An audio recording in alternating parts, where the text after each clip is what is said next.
Bismillahirrahmanirrahim. Assalamualaikum warahmatullahi wabarakatuh. Alhamdulillahirabbil alamin wassalatu wassalamu ala habibina wa syafiina wa muqibina wa maulana Muhammadin sallallahu alaihi wasallam wa ala alihi wa ashabihi. Hadratul Mukarramin, Ketua DKM Masjid Darussalam Bapak Ustadz Turmuzi, yang saya hormati pula Bapak Pemindah Waktu pengatur acara Kang Jumaji, yang saya hormati pula Bapak-bapak hadirin jamaah Masjid Darussalam, dan mohon maaf tidak dapat saya sebutkan namanya satu persatu, namun tidak mengurangi rasa hormat, ta'zim serta mahabbah saya kepada Bapak-bapak sekalian. Mudah-mudahan kumpulnya kita pada malam hari ini dengan niat thalabul ilmi diridhoi oleh Allah Subhanahu wa taala, mendapatkan pahala yang berlipat ganda, dan apabila waktunya kita menghadap kepada Yang Maha Kuasa, Allah cabut nyawa kita dalam keadaan membawa iman Islam, dalam keadaan husnul khotimah. Amin ya Allah ya rabbal alamin. Dina naon di Pak ngajina? Hancana di mana di pohon deui?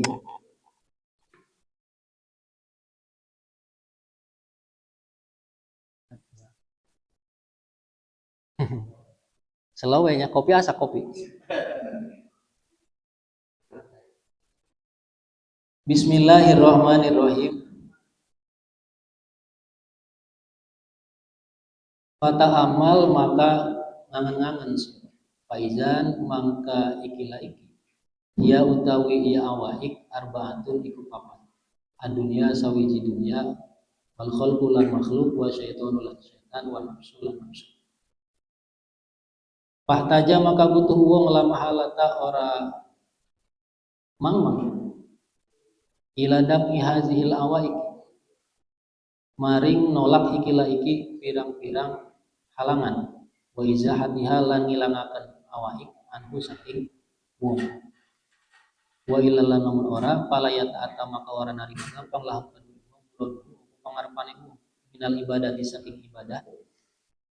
Pastak balat maka ngadep hu ing wong hahuna ing dalem kene-kene panggonan aqobatul awaiki opo aqobah awaik.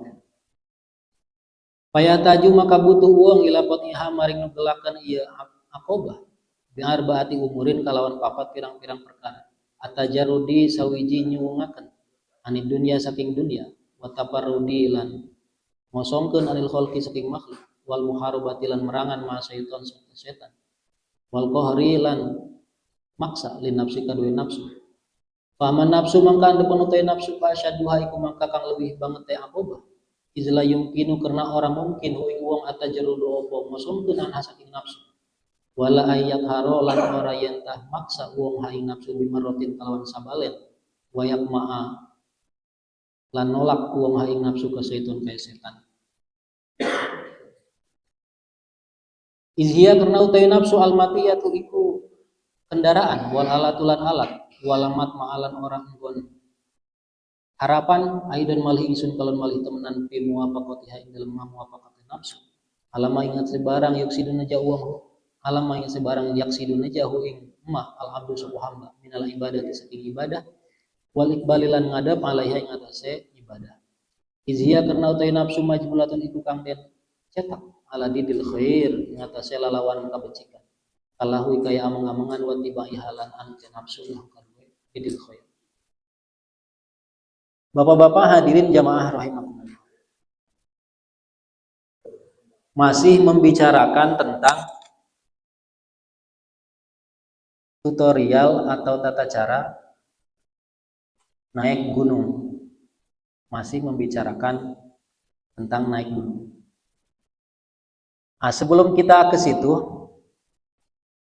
perlu sama-sama kita ketahui bersama bahwa kenapa kita harus naik gunung itu, karena kita punya tanggung jawab yang besar di alam semesta ini. Karena itu kita harus naik ke puncak, menjadi manusia yang luhur, menjadi manusia yang mulia. Ceritanya gini Pak, dulu bahula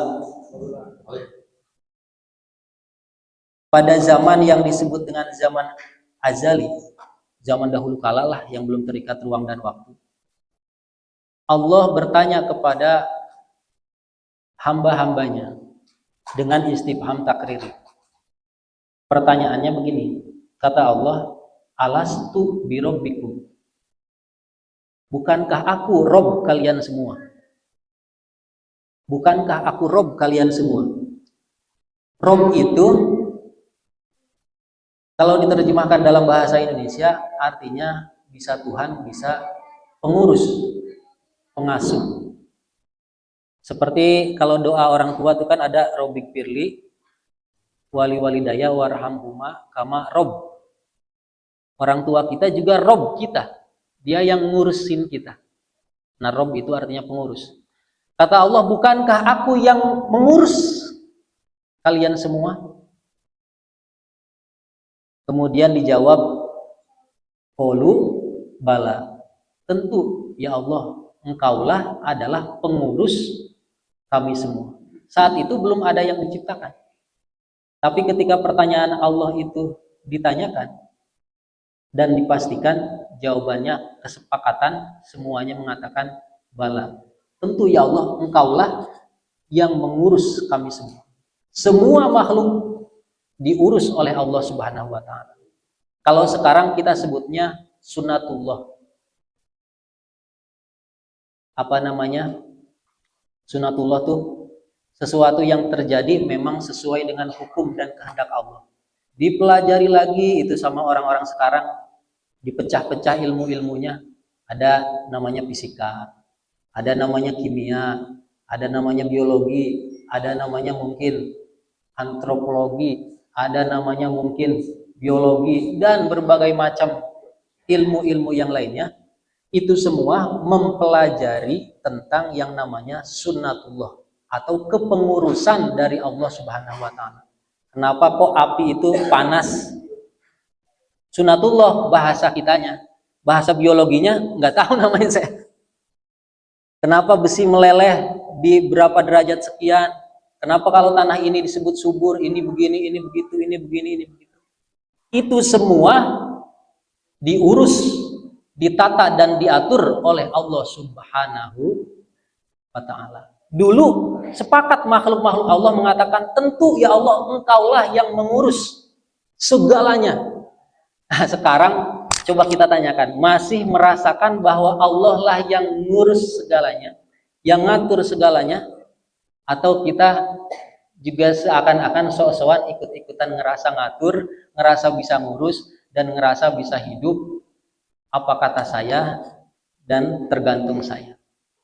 Dulu sepakat bahwa kita semua yang belum lahir itu di alam ruh, tentu ya Allah engkaulah pengurus kami. Dah. Kemudian tiba masa, tiba waktu, Allah Subhanahu wa taala akan menciptakan kita manusia. Kata Allah dalam Al-Qur'an, wa idz qala rabbuka lil malaikati inni ja'ilun fil ardi khalifah. Kata Allah kepada para malaikat, aku akan menciptakan khalifah. Kata Allah, aku akan menciptakan khalifah. Belum diciptakan tuh manusianya. Kata Allah, aku akan menciptakan khalifah. Ini sengaja diulang-ulang karena itu garis besarnya. Kemudian malaikat bertanya. Kata malaikat, qalu ataj'alu fiha may yufsidu fiha wa yasfikud dima. Ya Allah, apakah engkau akan menjadikan makhluk, menciptakan makhluk yang cuma membuat kerusakan di muka bumi dan saling menumpahkan darah? Padahal manusianya belum diciptakan. Malaikat tahu dari mana? Malaikat tahu dari makhluk sebelumnya yang diciptakan oleh Allah di alam dunia ini, kerjaannya cuma membuat kerusakan dan menumpahkan darah. Malaikat tahu makhluk itu, yang mungkin itu makhluk namanya dinosaurus kalau bahasa sekarang. Mungkin. Kalau zaman dulu kan belum ada fosilnya, para ulama nggak nyebutnya dinosaurus. Mungkin itu dinosaurus. Karena kerjaan mereka merusak dan saling menumpahkan darah. Nggak ada Sepengetahuan kita dalam pelajaran-pelajaran tentang dinosaurus itu, ada dinosaurus nanam pohon pisang misalnya, ada dinosaurus nanam cabai gitu. Pasti dinosaurus lewat pohon-pohon hancur. Yang kuat akan memangsa yang lemah, saling mengalahkan, saling menghancurkan satu sama lain. Nah, malaikat tahu kejadian itu dari makhluk itu, mungkin dinosaurus. Akhirnya karena membuat onar terus, membuat kerusakan terus, makhluk itu pun dibinasakan. Loss, nggak ada sama sekali. Mungkin dinosaurus. Kemudian baru Allah akan menciptakan manusia. Malaikat kemudian bertanya kepada Allah, apakah engkau akan menciptakan makhluk yang kayak kemarin kalau bahasa kita, yang cuma membuat kerusakan dan saling menumpahkan darah. Kata Allah, qala inni a'lamu ma la ta'lam. Kalau bahasa kita mah, udah tenang aja. Aku lebih tahu dari apa yang kalian tidak tahu. Kemudian Allah Subhanahu wa taala menciptakan manusia. Dari mulai Nabi Adam sampai terus berketurunan, bertahun, bermasa, sampai ketemu kita sekarang. Kita ini kan manusia, makhluk ciptaan Allah yang ada di tadi tuh. Maka sekarang kita yang hidup di tahun 2025 ini, berarti kita tahu tujuan diciptakannya kita adalah untuk menjadi khalifah. Tujuan kita diciptakan ke alam dunia ini adalah untuk menjadi khalifah. Apa itu khalifah? Khalifah itu sama seperti bahasanya. Misalkan Sayyidina Abu Bakar Siddiq itu khalifatu Rasulillah, pengganti Rasulullah. Kemudian wafat Sayyidina Abu Bakar, naik Sayyidina Umar. Sayyidina Umar khalifati Rasulillah, pengganti dari penggantinya Rasulullah. Dikasih gelar baru Amirul Mukminin. Tapi intinya khalifah. Nah, khalifah artinya pengganti. Maka kita diciptakan ke alam dunia ini tidak ada lain dan tidak ada bukan, tujuan Allah Subhanahu wa taala menciptakan kita adalah untuk menjadi penggantinya Allah Subhanahu wa taala. Menjadi pengganti Allah untuk apa? Yang pertama tadi Allah katakan, alastu birabbikum, aku yang mengurus kalian semua. Maka ketika Allah menciptakan kita sekarang ini, kita menjadi penggantinya Allah untuk mengurus alam semesta ini. Kita tugasnya untuk mengurus alam semesta ini sebisa dan semampu kita. Sekarang kita tahunya planet bumi doang misalkan. Berarti ini planet bumi adalah tanggung jawab kita buat ngurusnya. Kalau kita sampai tahu ke mana, Mars atau ke bulan, ke mana lagi, kalau kita udah bisa tahu ke sana, udah bisa pergi ke sana, itu pun menjadi urusan kita dan tanggung jawab kita untuk mengurusnya. Karena kita tahunya sekarang misalkan planet bumi aja, maka planet bumi ini adalah tanggung jawab kepengurusan kita. Ada perang, misalkan Israel sama Gaza, Palestina, itu tanggung jawab dan urusan kita. Rusia nguber-nguber Ukraina, itu tanggung jawab dan urusan kita juga. Sekarang Iran, itu juga urusan dan tanggung jawab kita buat menata sistem alam semesta ini sehingga berjalan sesuai dengan kehendak Allah Subhanahu wa taala. Mungkin bapak-bapak di dalam hatinya ngegarandang, jauh-jauh amat pakai ke Rusia, enggak. Jauh-jauh amat pakai ke Israel segala, ke Gaza segala, dah sok-sokan bahasa kayak gitu. Nah, itulah level kekuatan kita, Pak. Kalau memang tidak bisa, ya karena memang kelemahan kita. Tapi harusnya itu juga menjadi tanggung jawab. Memang kita akui, nggak mungkin kita ikut urusan ngobrol sama Putin misalkan, udah nggak bisa. Kita mah tetap di sini. Karena kelemahan kita. Karena itulah dulu guru-guru kita, mungkin bapak-bapak juga sering dengar, haram memakai ciptaannya orang-orang kafir gitu. Dulu barangkali bapak-bapak pernah dengar. Itu haram bukan karena ciptaan orang kafir. Tapi haram kenapa kok kita sama-sama manusia nggak nyiptain barang yang sama aja terus kita pakai. Kenapa sekarang kita pakai handphonenya buatan sana, emang kita nggak bisa bikin. Kenapa kita pakai motornya buatan sana, emang kita orang Islam nggak bisa bikin. Nah, sekali lagi bahwa tujuan hidup kita di alam dunia ini adalah untuk menjadi khalifah, menjadi penggantinya Allah Subhanahu wa taala dalam rangka menata sistem alam semesta ini sehingga berjalan dengan baik sesuai dengan kehendak Allah Subhanahu wa taala. Nggak bisa kita ngurus seplanet bumi ini atau se-Indonesia. Nggak bisa kita ngurus se-Indonesia, seprovinsi. Nggak bisa kita ngurus seprovinsi, sekabupaten.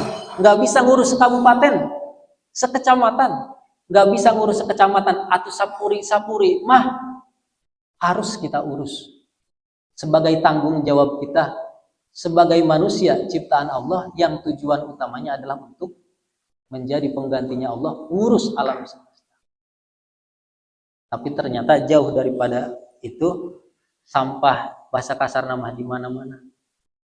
Gorong-gorong, maracet, terus juput menila luhur. Nanti kalau bertemu Allah, kita jawab apa sebagai pengganti Allah ngurus alam semesta ini? Ternyata nengko sampah kita nggak bisa ngurusin. Ngelihat rumput yang nggak pantas pun kita nggak bisa ngurusin. Nanti kalau ketemu Allah sebagai pengganti Allah di muka bumi ini, mau ngomong apa? Itu baru ngurus, ngelihat yang bahasa Sundanya rujit-rujit kayak gitu. Belum kita nanti ngurusin sesama manusia. Lebih berat lagi. Ngurusin yang kayak gitu aja, kayak bahasa kasarnya sampah, terus rumput yang kurang bagus. Itu kita ngerasa nggak mampu, apalagi ngurus manusia yang lain. Nah, karena itulah sudah menjadi tanggung jawab kita sebagai manusia harus ngurus alam semesta ini sebisa dan semampu kita. Tidak ada perbedaan antara orang yang lemah dengan orang yang kuat. Tidak ada perbedaan antara orang yang kaya dengan orang yang miskin, orang yang bodoh dengan orang yang berilmu. Yang membedakan hanyalah tingkat ketakwaan masing-masing dari kita. Apa itu takwa? Takwa itu suka diterjemahkan imtisalu awamirillah wajtinabu nawahi. Kalau kata bahasa Sundanya mah yang singkat nih, takwa itu bener bager. Takwa itu bener bager. Bener dalam rangka menjalankan kehidupan sesuai perintah Allah, dan bager mau mengamalkan ilmu sesuai dengan peraturan yang Allah perintahkan. Benar, netepan karena kebenaran, tidak salah sesuai dengan perintah Allah, dan bager mau melaksanakan dengan amal yang konkret untuk kehidupan di bumi ini. Lalu tentu saja sangat sulit untuk kita berbicara sampai ke sana-sana, seakan-akan ngawang lah gitu Pak. Tapi itu kita selalu terbiasa berbicara yang remeh-remeh hingga yang aslinya malah kita lupakan. Aslinya tujuan kita semulia dan sebesar itu, tetapi karena kita biasa berbicara yang kecil-kecil, akhirnya yang besar itu menjadi tertutup. Nah, Bapak-bapak hadirin jamaah rahimakumullah. Untuk beribadah kepada Allah Subhanahu wa taala dengan menjadi khalifahnya, untuk beribadah kepada Allah Subhanahu wa taala dengan menjadi khalifahnya, tentu ada tata caranya. Dan juga Allah membagi-bagi takdir manusia tergantung daripada posisinya masing-masing. Nah, inilah yang harus kita pahami sekarang ini. Setiap manusia punya positioning, punya posisi di dalam menjalani kehidupan ini yang berbeda-beda. Kemarin posisi yang pertama apa? Yang paling bawah ada posisi di sisi gelap. Nyebrang sungai ada posisi di sawah dan kebun. Naik lagi ada posisi di hutan. Naik lagi ada posisi di puncak. Nah, kita sebagai manusia harus bersatu padu, berusaha bekerja sama hingga kita sampai ke puncak gunung dalam kedekatan kita kepada Allah Subhanahu wa taala. Tetapi untuk mencapai puncak itu tentu saja ada halangan dan rintangan. Nah, halangan dan rintangan itu pun berbeda-beda tergantung daripada di mana posisi kita berada. Hari ini kita akan bicara tentang posisi orang yang ada di sisi gelap. Di sisi gelap itu kalau bahasa kitanya kira-kira orang yang, kalau bahasa kemarin itu ibadah lalabora dunia ge terhararese. Kalau bahasa agamanya mungkin masuk kategori duafa, mungkin fakir, mungkin miskin. Kalau pakai angka yang buat contoh aja, mungkin ini penghasilan 2 juta, kebutuhan 4 juta. Misalkan kayak gitu. Nah, kalau kita punya penghasilan 2 juta, kebutuhan 4 juta, riut, Pak. Gelap.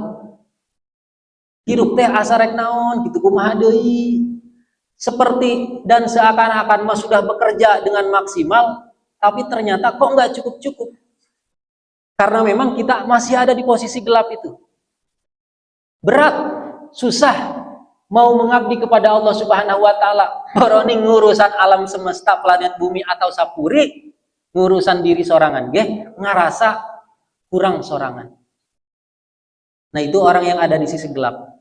Bawaannya pusing, badannya meriang. Pusing mikiran awakna sorangan, pusing mikiran diri sendiri, kenapa kok kurang baik, meriang kalau melihat orang lain kok malah punya ini, punya itu. Gelap kehidupan, Pak. Nah, kalau mau ibadah kepada Allah Subhanahu wa taala, orang yang ada di posisi gelap itu tetap harus bisa menyelesaikan hambatan-hambatannya. Hambatan orang yang ada di posisi gelap yang pertama, sama seperti kemarin, apa yang pertama? Dunia. Orang yang ada di posisi gelap, Pak, dunianya terbagi dua. Pertama yang nyata tapi kurang, yang kedua yang hayalan dipikirin doang nggak dapat. Yang nyata tapi kurang, misalkan tadi punya 2 juta doang, kebutuhan 4 juta. Yang nyata itu tapi jak kurang. Atau yang hayalan pengen ini, pengen itu, tapi juga nggak dapat, cuma di pikiran doang. Itu dunia akan mempengaruhi isi kepalanya sehingga terasa berat. Padahal dunianya mah di luar, barang-barang itu semua di luar, nggak bergerak. Dunia itu yang tidak bergerak, tapi itu dimasukkan ke dalam pikirannya sehingga memberatkan pikirannya, ngerasa udah berat hidup, ngerasa udah nggak berdaya lagi. Padahal yang ada tetap kurang, yang jauh tetap hanya jadi hayalan. Nah, bagaimana cara mengobati dunia? Kata Imam Ghazali, fayahtaju ila qat'iha bi arba'ati umurin atajarrudu anid dunia. Kalau untuk mengobati dunia, itu obatnya adalah tajarrud atau tajrid. Mengosongkan pikiran kita dari memasukkan dunia ke dalam pikiran. Mengosongkan dunia itu dari pikiran kita. Kemarin kan definisi dunia apa? Definisi dunia adalah yang tidak bergerak. Sawah, kebun, kemudian mobil, motor, itu tidak bergerak tuh. Nah, itu kata Imam Ghazali, kalau ingin ibadah kepada Allah naik pangkat lagi, maka kosongkan itu di dalam pikiran. Jangan masuk ke dalam pikiran, cukup atau tanah tanah didinya, tempatnya tetap di situ, nggak bergerak, motor-motor, mobil-mobil, jangan masuk ke dalam pikiran kita. Karena sama aja, Pak. Orang yang punya kebutuhan 4 juta misalkan, penghasilan 2 juta, dipikirin nggak dipikirin, kalau emang udah takdirnya cuma 2 juta mah tetap 2 juta. Justru dipikirin, dimasukkan itu barang-barang dunia ke dalam pikiran, hanya akan memberatkan pikiran. Membuat berat, kalau udah berat, bergerak pun jadi lemes. Boroning kita ngurus nyabutin rumput yang ngurusin selokan dan sebagainya, ibadah ke embung, asa hese, asa berat, karena kepalanya sudah terlalu penuh dengan memasukkan barang-barang tidak bergerak ke dalam pikirannya. Nah, kata Imam Ghazali, kosongkan dunia dari pikiran. Itu obatnya dunia, bukan paramek. Kita mah pusing paramek, besoknya pusing lagi. Nah, obatnya dunia itu dikosongkan. Karena faktanya sama aja, yang kita punya tetaplah apa yang kita punya, yang tidak kita punya tetaplah apa yang kita tidak punya. Yang ada tetaplah yang kita punya, yang nggak ada mah atau nggak ada. Buat apa dipikir-pikir? Nah, itu untuk mengobati dunia.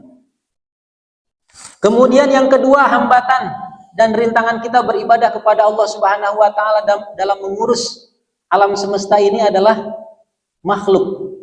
Makhluk itu yang bergerak, yang bernyawa lah. Seperti manusia, kalau internalnya seperti istri, seperti anak, yang di luarnya mungkin seperti tetangga, saudara jauh dan sebagainya. Yang itu semua juga memberatkan kita dalam mengabdi kepada Allah Subhanahu wa taala. Kalau kita punya uang 20.000, ada orang punya kebutuhan, ada orang juga butuh. Mungkin kalau kita lagi ikhlas mah, Pak, itu kita kasih ke orang yang membutuhkan. Tapi masih ada orang lain di belakang kita yang mungkin bakal ngegerendeng, ngegerumel. Manusia lain, bisa istri, bisa mungkin anak. Dan itu membuat kita akhirnya tidak jadi mendekat kepada Allah Subhanahu wa taala. Itu makhluk yang membuat kita akhirnya tersendat maju mendekat kepada Allah Subhanahu wa taala. Bagaimana caranya untuk mengobati hambatan makhluk? Kata Imam Ghazali, untuk mengobati makhluk, obatnya adalah tafarrud. Kalau tadi untuk dunia apa? Tajarrud atau tajrid, mengosongkan pala kita dari dunia. Kalau untuk makhluk, obatnya adalah tafarrud, menyendiri, merasa sendiri. Kalau hidup mah kita tetap berkelompok. Kalau hidup mah tetap kita berjamaah, kalau hidup mah tetap kita ngopi bareng dan sebagainya.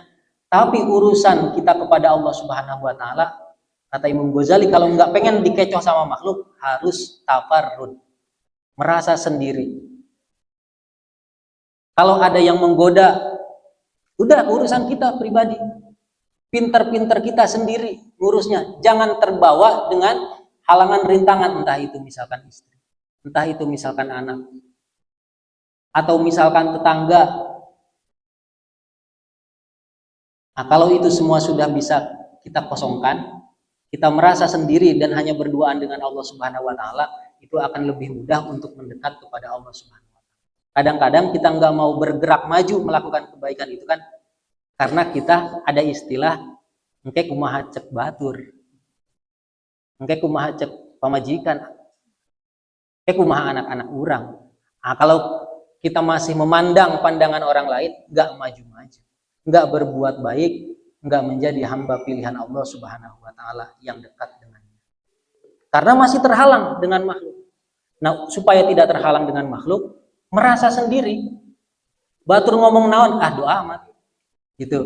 Urusan-urusan saya, yang penting saya menjalani kebenaran. Urusan dengan istri selagi tidak membahayakan, selagi tidak membuat masalah, maju. Jangan malah jadi alasan, enggak. Ntar istri saya nanyain, padahal boro-boro nanya. Di rumah kita malah suruh keluar. Nah, hal-hal semacam itu bisa menjadi halangan kita untuk mendekat kepada Allah Subhanahu wa taala. Jadi untuk obat kita mendekat kepada Allah dengan halangan makhluk adalah dengan cara tafarrud atau merasa sendiri. Tidak perlu peduli dengan omongan, apalagi cacian orang lain. Yang ketiga, yang menjadi godaan kita dalam mendekat kepada Allah Subhanahu wa taala adalah syaitan. Setan itu kemarin apa definisinya, Pak? Lupa lagi. Kalau dunia yang tidak bergerak, obatnya adalah mengosongkan. Kalau makhluk yang bergerak, obatnya adalah menyendiri, merasa sendiri. Yang ketiga, setan. Apa itu setan? Setan itu adalah logika yang salah, yang masuk ke dalam pikiran kita, yang salah secara logika. Nah, obatnya adalah dengan cara melawan. Wal muharabati ma'asyaiton. Kalau setan, obatnya adalah dengan melawannya. Masuk pikiran salah, maka harus dilawan dengan pikiran yang benar. Sehingga isi di dalam pikiran kita itu adalah pikiran yang benar. Jangan sampai kita menyimpan pikiran yang salah. Nah, misalkan kalau kita bicara dari sisi gelap, udah mah nggak punya duit, anak sakit, butuh ini, butuh itu, kemudian kita melogikakan seakan-akan Allah itu bersalah kepada kita. Kok kia amat sih? Kok gini amat sih Allah? Jahat amat Allah sama saya. Misalkan gitu ya. Misalkan. Itu kosmo bener Pak. Karena di logika setan, Allah itu maha kuasa, maha baik. Kok sama kamu nggak baik? Kok uang kurang, anak sakit, dan berbagai macam masalah yang lain masuk pikiran seperti itu seakan-akan benar. Padahal itu pikiran yang salah. Makanya penting kita ngaji supaya kita bisa mendobrak pikiran salah itu. Contohnya misalkan dengan pengajian kemarin yang di ilmu tauhid ada sifat Allah namanya kudroh. Kudroh itu Allah maha kuasa, bahwa Allah memang bisa melakukan segalanya, maha kuasa atas segala perkara, dan segala perkaranya itu tergantung dan ta'aluk hanya pada perkara yang mungkinat. Perkara yang mungkin, kemarin kan gitu pengajian tauhid, bahwa kudroh Allah ta'aluk kepada sifat mungkinat. Kalau kita merasa misalkan keuangan kita kurang, anak kita pun sakit misalkan, dan berbagai macam hal-hal yang menurut kita buruk menimpa diri kita, maka yang diperbesar yang harus kita lakukan adalah membuat perkara-perkara mungkin yang mendatangkan kebaikan kudroh Allah. Kalau kita cuma bisa menyesali dan marah-marah mah, nenek-nenek lagi makan cabai juga bisa. Tapi kalau kita mau berusaha lebih baik, mendobrak pikiran negatif itu, maka kita harus menghadirkan logika yang benar. Misalkan kalau contohnya tadi, Allah kok maha kuasa tapi kok sama saya jelek. Balikan dengan logika yang benar, bahwa Allah maha kuasa, kuasa Allah ta'aluk kepada yang mungkin, maka kita perbanyak perkara-perkara yang mungkin tadi untuk memperbesar peluang takdir Allah yang baik kepada kita. Karena itulah kan anak-anak kita sekolah, SD, SMP, SMA, bukan karena apa-apa, tapi karena memperbesar kemungkinan untuk menjadi orang yang mulia di kemudian hari. Pada akhirnya memang takdir Allah, tapi sekolah teh, SD, SMP, SMA, nepika kuliah dan sebagainya, memperbesar kemungkinan takdir baik Allah ada kepada anak-anak. Kan gitu. Nah itu setan. Dilawannya adalah dengan memberikan logika yang benar. Yang terakhir, yang menjadi hambatan dan rintangan kita untuk beribadah kepada Allah Subhanahu wa taala adalah nafsu. Nafsu itu kemarin diibaratkan seperti kuda, kendaraan. Seperti kuda lah. Kalau kita tidak bisa membawanya ke arah yang kita inginkan, maka kuda itu akan membawa kita ke tempat yang dia inginkan dan bahkan bisa masuk terjerumus ke dalam jurang. Masih kos di film gitu. Ada orang yang baru pertama naik kuda, deg-deg dibawa sampai masuk ke jurang, sampai jatuh misalnya. Nafsu seperti itu. Maka kata Imam Ghazali, untuk bisa melawan nafsu adalah dengan cara wal kohri, memaksanya agar dia mau mengikuti kemana arah kita, bukan kita yang mengikuti kemana arahnya. Kata Imam Ghazali, pahaman nafsu pa'asyaduha, nafsu itu yang paling susah. Sebenarnya yang harus ngebahas ini nanti mungkin kayak ahli-ahli saraf dan sebagainya gitu. Karena yang namanya ilmu kan paling pasti saling ketergantungan gitu. Nafsu ini harus dibahasnya sama ahli-ahli saraf. Karena yang namanya nafsu itu, walaupun kita tidur, dia nggak ikutan tidur. Sampai ada istilah mimpi. Misalkan kita pengen punya sepeda nih siangnya. Pas tidur, mimpi naik sepeda. Itu nafsu, walaupun kita tidur, dia nggak tidur, Pak. Kalau otak kiri ikut bekerja, otak kanan itu nyimpen nafsu kita, pengen terpuaskan mulu. Nah itu nanti harus dibahas detailnya sama ahli saraf mungkin. Tapi kalau secara tasawuf, bahwa nafsu ini yang paling susah. Karena dia nempel terus. Sampai kalau kita tidur pun, dia mah nggak ikutan tidur. Sampai muncul menjadi yang namanya mimpi. Kalau siangnya takut, malamnya mimpi serem. Kalau siangnya pengen sesuatu, malamnya ke bawah mimpi. Nah itu nafsu. Itu susah untuk diikuti. Tapi harus kita paksa. Bagaimana cara maksanya? Minimal kita ikuti standar tasawuf lah gitu. Nafsu itu mulai dari pertama ada namanya nafsu ammaroh. Nafsu yang memang pasti membawa kepada keburukan. Seperti kuda yang baru kita naiki, ajleng-ajlengan nggak jelas. Kata Allah dalam Al-Quran, inna nafsa la ammarotum bisu. Bahwa nafsu itu memang cenderung membawa kepada keburukan. Kita lawan tuh. Keinginan-keinginan buruk kita lawan. Nafsu kita tahan, kita lawan. Sehingga bisa kita sedikit kekang. Kalau kita sudah bisa mengekang di nafsu yang nomor 1 itu, nafsu kita akan naik ke level yang kedua yang disebut dengan nafsu lawamah. Jadi nafsu yang pertama tadi nafsu apa? Nafsu ammaroh. Nafsu yang membawa kepada keburukan. Kita latih terus itu nafsu. Naik level itu nafsu menjadi nafsu lawamah. Nafsu yang bisa kita olah.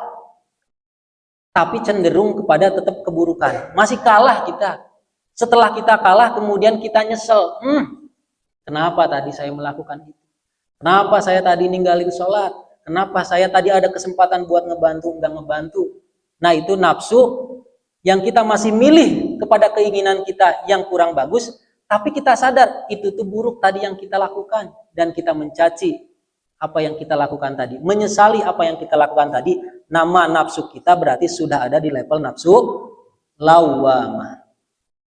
Seperti firman Allah, wala uqsimu bin nafsil lawamah. Kemudian kalau kita sungguh-sungguh lagi dalam mengolah nafsu itu, sehingga nafsu itu bisa kita berikan informasi ini yang baik, ini yang buruk mah jangan. Kita latih terus sehingga nafsu kita naik level ke nafsu yang ketiga, yaitu nafsu mulhimah. Nafsu yang sudah mendapatkan ilham sehingga cenderung kepada kebaikan. Fa'alhamaha fujuroha wa taqwaha. Itu nafsu yang level ketiga, nafsu mulhimah, cenderung untuk ingin melaksanakan kebaikan. Sholat itu jadi enteng, nolong orang itu, ngasih ke orang itu jadi ringan. Itu nafsu mulhimah. Dilatih terus itu nafsu mulhimah sehingga naik level ke nafsu yang nomor 4. Nafsu nomor 4 namanya nafsu mutmainnah. Nafsu yang sudah tenang, sudah terbiasa melakukan kebaikan. Kebaikan itu sudah menjadi tabiat kita. Emang etama orangnya sok nolongan, sampai orang juga kenal sama kita kebaikan-kebaikan gitu. Nah kalau sudah seperti itu berarti nafsu kita sudah ada pada level nafsu mutmainnah. Nafsu itu sudah tenang. Kemudian diolah lagi itu nafsu terus untuk melaksanakan dohir dan batin sesuai dengan perintah Allah. Sehingga nafsu itu kemudian naik level lagi ke nomor 5. Nomor 5 ya? Nomor 5 namanya nafsu rodiyah. Nafsu rodiyah. Tadi nomor 4 nafsu mutmainnah, nomor 5 nafsu rodiyah. Kalau tadi secara fisik kita enteng untuk melaksanakan kebaikan, sehingga orang pun mengenal kita, itu mah suka melakukan kebaikan. Karena kelihatan kasat mata secara fisik melakukan kebaikan. Hatinya siapa yang tahu? Dilatih terus itu fisik dan hatinya, sehingga hatinya menjadi hati yang selalu ridho terhadap takdir Allah. Selalu ridho terhadap ketentuan dari Allah Subhanahu wa Ta'ala, sehingga dia ada pada level nafsu yang kelima, yaitu nafsu rodiyah. Nafsu yang selalu ridho terhadap segala ketentuan dari Allah Subhanahu wa Ta'ala. Bukan cuma lahiriahnya dia hobi berbuat baik, tapi juga hatinya sudah ridho terhadap apapun yang ditakdirkan oleh dia. Kemudian yang kelima itu nafsu radiyah tadi diolah terus, dilaksanakan secara kontinu sehingga kita terbiasa menjadi orang yang ridho, hati yang ridho, sehingga nafsu itu naik level lagi di nafsu yang keenam, namanya nafsu mardiyah. Kata Allah dalam Al-Quran, ya ayyatuhan nafsul mutmainnah irji'i ila rabbiki radiyatam mardiyah. Ke level ke-6, setelah kita selalu ridho kepada Allah Subhanahu wa Ta'ala, di level ke-6 pun Allah ngecap ridho kepada kita. Allah sudah memastikan juga ridho punya hamba seperti kita. Allah senang punya hamba seperti kita. Kalau kita sudah mengolah terus ridho kepada Allah Subhanahu wa Ta'ala. Terakhir, setelah level ke-6, level terakhir, level paling puncak, levelnya nafsu yang paling tinggi adalah nafsu kamilah. nafsu yang sudah sempurna, nafsu yang sudah tidak membicarakan apa-apa lagi, yang ada hanya penghambaan kepada Allah Subhanahu wa taala. Sudah tidak bicara saya ridho, karena itu pun sudah hilang, yang ada hanya penghambaan kepada Allah Subhanahu wa taala. Mau sakit, mau panas, mau perih, mau tidak enak, mau apapun yang dia rasa, dia adalah hamba Allah Subhanahu wa taala. Saking sudah dekatnya kepada Allah Subhanahu wa taala. Itulah nanti yang akan dipanggil oleh Allah, irji'i ila rabbiki radiyatan mardiyah fadkhuli fi ibadi wadkhuli jannati. Ayo buruan masuk ke dalam surga, kata Allah Subhanahu wa taala. Mudah-mudahan kita semua bisa melawan hambatan-hambatan yang menghambat kita untuk beribadah kepada Allah Subhanahu wa taala, dan juga kita dapat menaikkan level nafsu kita dari yang paling bawah, yang paling hina sampai ke level tertinggi terus dan terus, dengan terus bermujahadah, dengan terus bersungguh-sungguh merasa dan menjadi hamba Allah Subhanahu wa taala. Itu saja yang dapat saya sampaikan. Mohon maaf apabila ada kesalahan. Akhirnya wassalamualaikum warahmatullahi wabarakatuh. Waalaikumsalam warahmatullahi wabarakatuh.